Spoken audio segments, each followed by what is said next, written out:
உணவுப் பொருட்களின் விலையேற்றத்தால் வறுமையின் கோரப்பிடியில் தங்களின் குழந்தைகளை அனாதை இல்லத்துக்கு பெற்றோர்களே அனுப்பும் அவல தகவல்கள் கிடைத்துள்ளன. இந்தோனேசியாவில் தொடரும் உணவுப் பொருட்கள் விலையேற்றத்தால் வறுமையில் சிக்கிய இந்தோனேசிய பெற்றோர் தங்களின் குழந்தைகளை அனாதை இல்லங்களுக்கு அனுப்பி வைக்கிறார்கள்.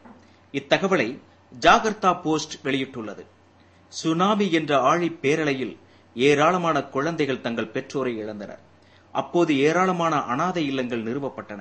சமூக நலத்துறையின் சார்பிலும் ஐக்கிய நாடுகள் சபையின் சார்பிலும் அனாதை நிலையங்கள் ஏராளமாக இங்கு திறக்கப்பட்டன.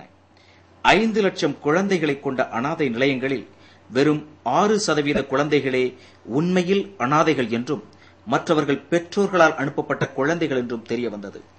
உணவுப் பொருள் விலையேற்றத்தால் கடுமையாக பாதிக்கப்பட்ட நாடுகளில் இந்தோனேஷியா முன்னிலை வகிக்கிறது என்று சொன்னால்